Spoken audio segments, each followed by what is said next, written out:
slowly starting to freak out a little bit about it.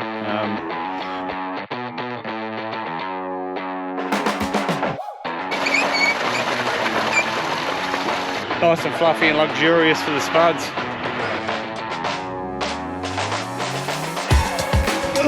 And I am picking up the mess.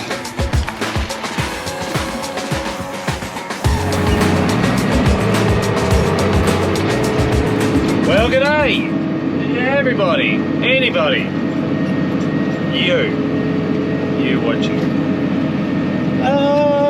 We are disking, which is pretty obvious, I guess. This is going to be spud paddock 1, and there's spud paddock 2 over there. We're growing 2 paddocks, but I'm really, they're only, yeah, one's like not even 4 hectares, and the other one's about 2 hectares. So they're not big paddocks this year, which is just how it goes.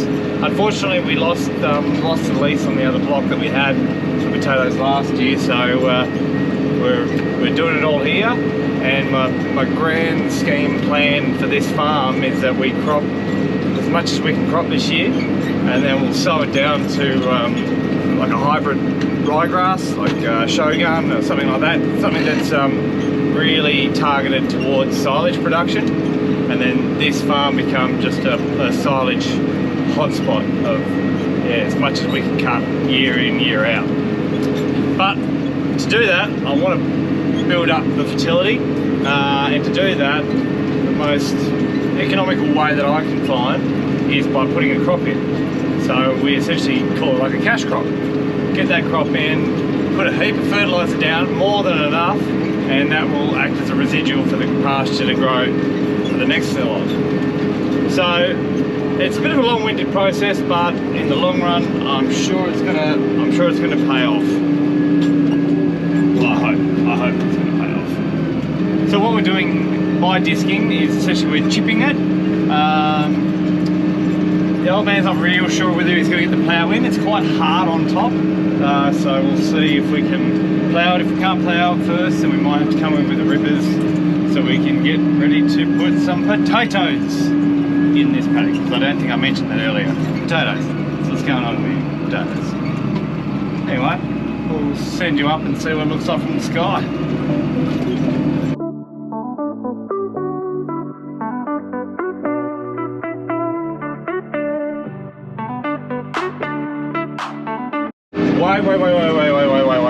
Wait. How good are these discs? Honestly, they're just a lot.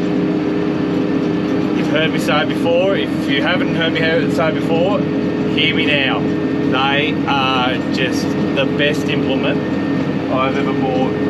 Clearly I haven't bought many implements in my life, but gee, I love these. Anyway, back to the drone.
Okay, it's the following day.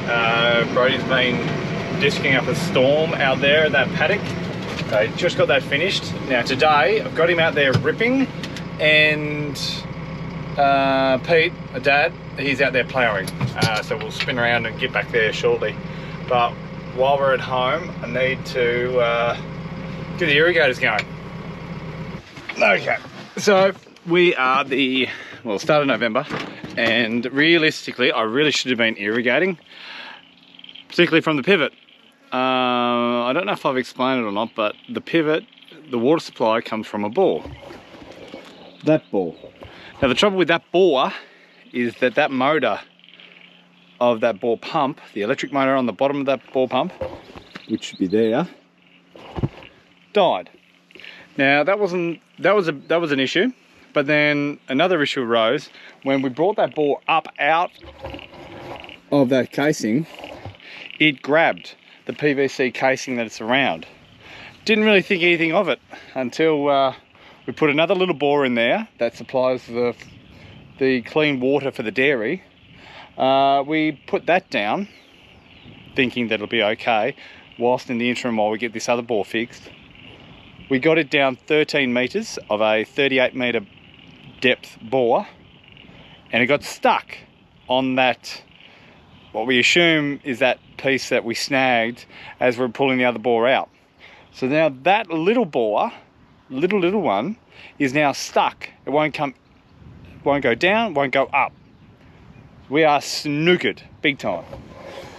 So that's why that is like that. That's why the roller is still here. It's because we're in a world of hurt. So I've got a couple options. None of them are great, but what we're trying to do, we will try and do is we'll pull this up, hopefully.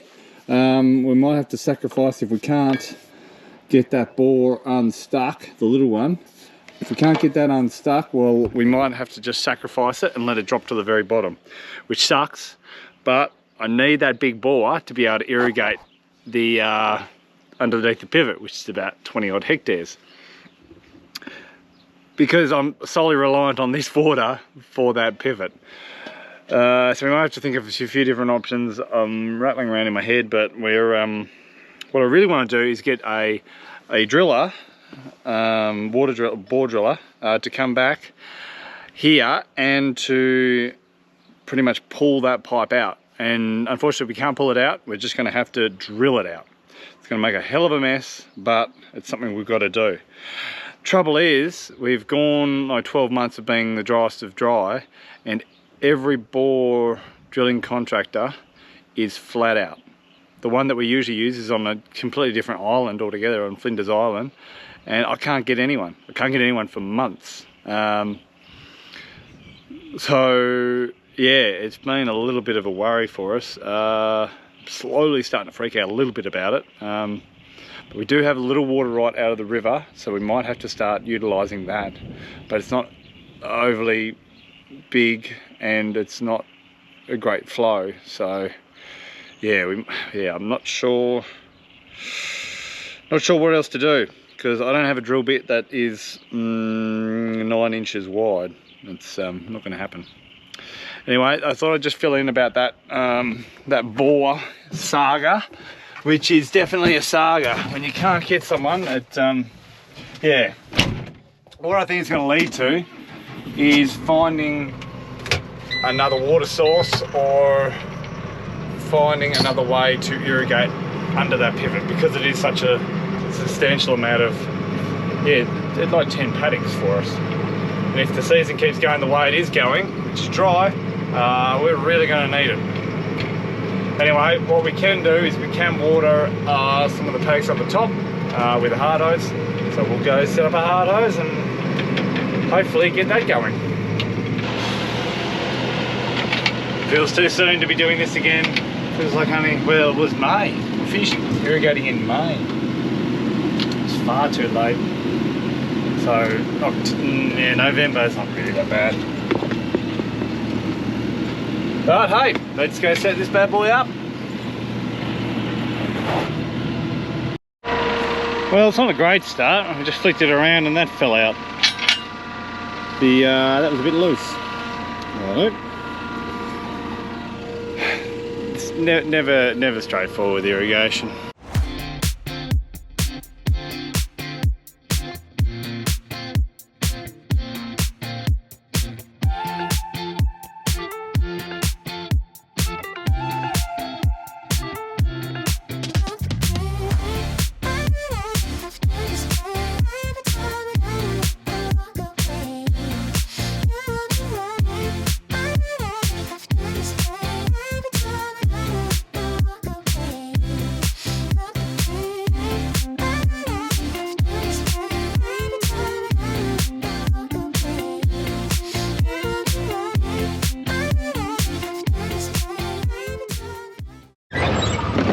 That's enough to stop it.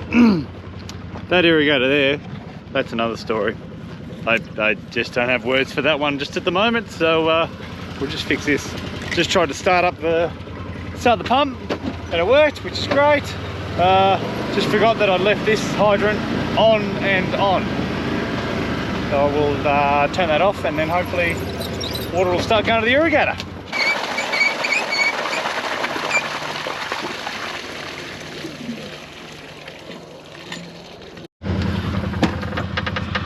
Ta-da!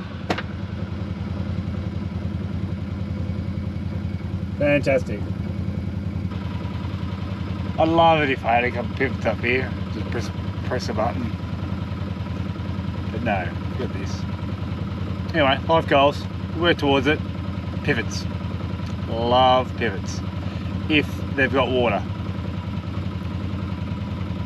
Righto, we're going to see how Brody and Dad are going working those paddocks. Dad and Brody have got things under control. Don't really know why he came out here, but probably just to get some good footage. They are, yeah, both going to be spud paddocks. Dad was a bit worried about this paddock that Brody's ripping, that it was going to be a bit too tight for the plough to go in. It probably would have gone in, but we're going to end up ripping both paddocks anyway, just to make sure we've got enough depth. Trouble is, we found some water pipe, so we're going to try and fix that ASAP, somehow. Damn.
We have torn up a heap of this pipe.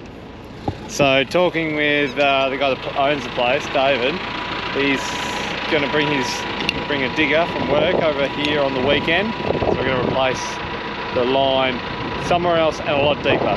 At times this pipe was only like 4 to 6 inches deep, which isn't really deep enough. So while we're at it, we're going to move this trough out of the middle of the paddock. If there was a milking herd, then no, I probably wouldn't want to do it because I want as many mouths around a trough as possible. But here, it's not going to matter because we're not going to have heaps of cows here. So we're going to put it towards the headland there. And hopefully we can disconnect this, lift it up and move. It's an interesting setup. I've not seen that before, a hose. Classic. Just snap that off. trying to rip that out.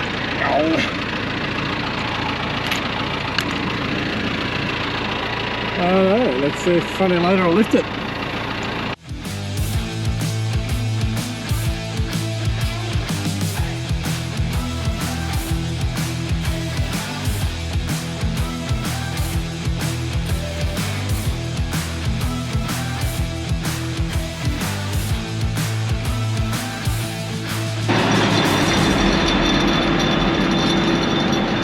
So that's our second pass with the rippers, and next pass we'll do is a pre-spread. It's fertiliser. We're using 0425. I think that's going on at 1,000 kilos to the hectare, and then we'll put some basal fertiliser down with the planter as well, and that'll probably be about 2 tonne. So there'll be quite a lot of fertiliser go on, as I've alluded to before about why we like potatoes, because we can put a lot of fertiliser on and it's there for the next crop. And after we pre-spread, then we will rip hoe. If we can. If we can't, we might just use a power harrow at full depth. Yeah, either way, we'll just sort of do a final pass, knock everything down, and get it all nice and fluffy and luxurious for the spuds. All the pipe that we've pulled out, so we've now moved that trough out of the way. We'll put that along this sort of green area here somewhere out of the way of the paddock. We just don't need that sort of trough in the middle of the paddock as it was, so it's a great opportunity to move it and bury this pipe properly, as in like 500-600 mils down. Yeah, so that'll wrap up for today's video. Thanks guys for watching. See you again next time, probably when we're planting.